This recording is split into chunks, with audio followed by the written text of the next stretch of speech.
بسم اللہ الرحمن الرحیم الصلاۃ والسلام علیک یا رسول اللہ خیرکم من تعلم القرآن وعلمہ نور الزا مع مراک الفلاح باب الاجناس بطہارت ینہا۔ آئیے شروع کرتے ہیں۔ بسم اللہ الرحمن الرحیم۔ وَلَوِ ابْتَلَّ فِرَاشٌ أَوْ تُرَابٌ نَجِسَانِ مِنْ عَرْقِ نَائِمٍ وَظَهَرَ أَصْلُ النَّجَاسَةِ فِي الْبَدْنِ وَالْقَدَمِ تَنَجَّسَا وَإِلَّا فَلَا۔ جی ہاں، اس سے پہلے کی ویڈیو بن چکی ہے، وہاں آپ دیکھ سکتے ہیں۔ وَلَوِ ابْتَلَّ فِرَاشٌ أَوْ تُرَابٌ، فراش بولتے ہیں بچھونے کو، تراب بولتے ہیں مٹی کو۔ اگر ناپاک بچھونا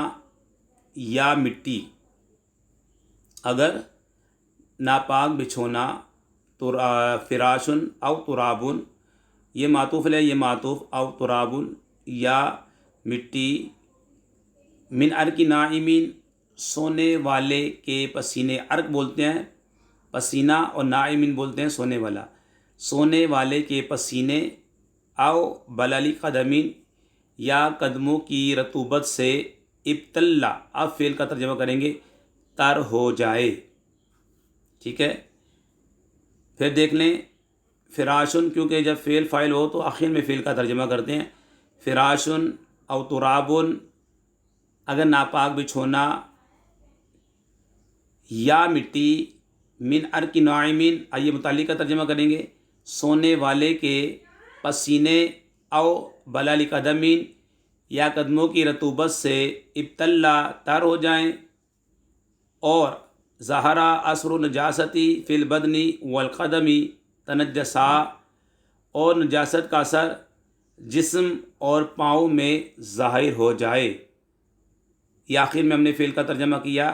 وظہر اثر نجاستی فی البدن والقدم، نجاست کا اثر بدن میں اور پاؤں میں، قدم میں،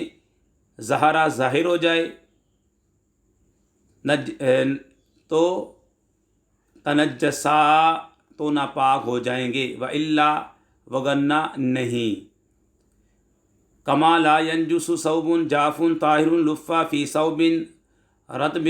ولا ينعسر ثوب الرطب لو عسر، جس طرح مثال دینے، کما لا ينجس ثوب جاف طاہر،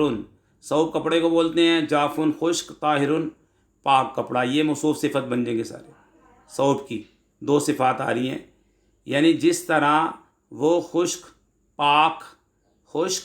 پاک کپڑا، موصوف صفت میں پہلے صفت کا ترجمہ کرتے ہیں پھر موصوف کا، وہ خشک پاک کپڑا، ثوب،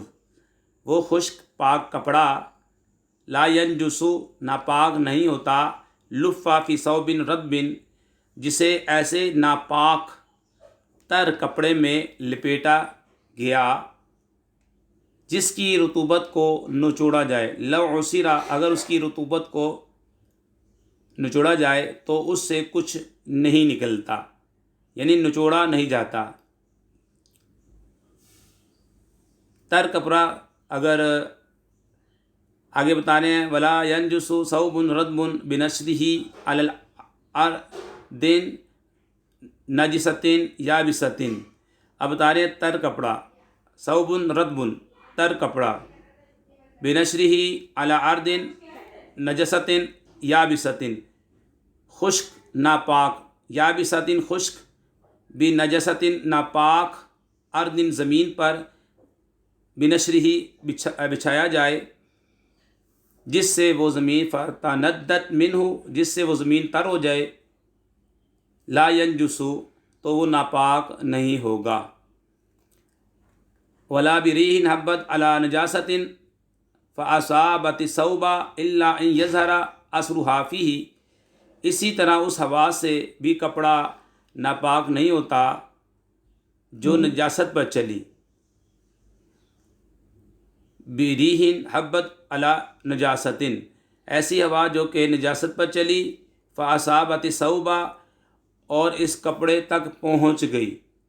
الا ان یظہر اثرها فیہ، مگر یہ کہ اس نجاست کا اثر کپڑے میں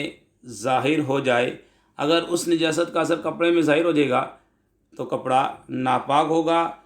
ورنہ نہیں۔ اللہ پاک سے دعا کرتے ہیں ہماری ویڈیو کو جو شیئر کریں، لائک کریں، امید علی مندی چینل کو سبسکرائب کریں، یا اللہ ان کے والدین پر اپنی رحمت نازل فرما، وما علینا الا البلاغ المبین۔